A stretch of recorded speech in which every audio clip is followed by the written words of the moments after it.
Saudara-saudariku yang dikasihi Tuhan, perekonomian dan industri dunia saat ini telah memasuki babak baru yang kerap kali dikategorikan sebagai 3.0, 4.0, yang pada intinya adalah bagaimana perekonomian di dunia berkembang begitu pesat oleh karena bantuan teknologi, sehingga setiap orang terpacu untuk saling bersaing satu sama lain agar dapat menguasai perekonomian dunia.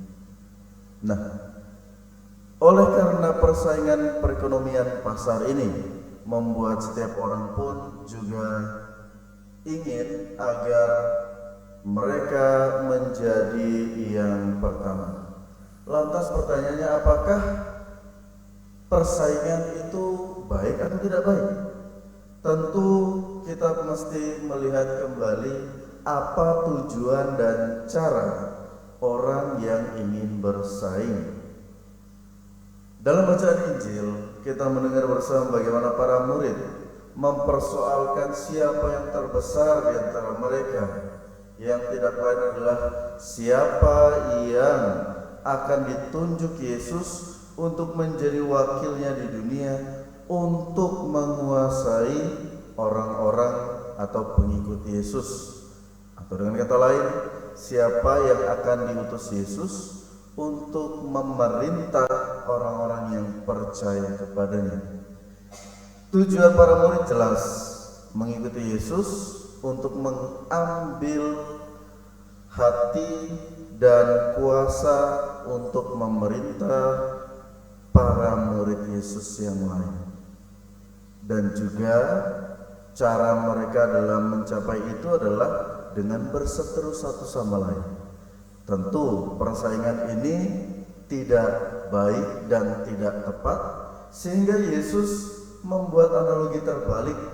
Ketika seorang ingin berkuasa, Yesus tidak menunjukkan cara untuk bisa menguasai dunia, tetapi ia mengambil seorang anak kecil dan kemudian membawanya di tengah-tengah para murid, seraya memberikan pemahaman kepada para murid, barang siapa yang ingin menjadi terbesar, maka ia harus menjadi yang terkecil. Maksudnya apa? Kita dibantu dengan melalui bacaan pertama, di mana Ayub menjadi contoh bagi umat beriman yang rendah hati. Untuk menjadi besar dibutuhkan pengorbanan, kerendahan hati, dan juga rela menanggung penderitaan.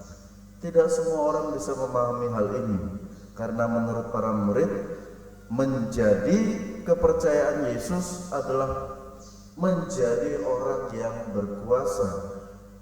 Padahal Yesus menghendaki menjadi murid yang dipercayai adalah mereka yang mau mengorbankan diri dan melayani yang lain. Demikianlah yang diperjuangkan oleh Hieronymus dalam hidupnya, karena ia berjuang untuk menerjemahkan kitab suci. Pengorbanannya, pelayanannya, dedikasinya untuk menerjemahkan kitab suci tidak lain adalah bertujuan agar semakin banyak orang sungguh-sungguh memahami dan mengenal Tuhan melalui kitab suci.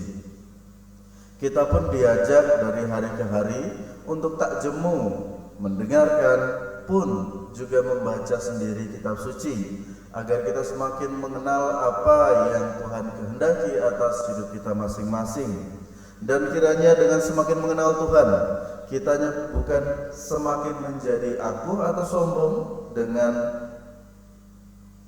apa yang kita ketahui, melainkan semakin membuat kita rendah hati dan mau melayani sesama dengan penuh cinta. Semoga kasih Kristus menyertai kita. Amin.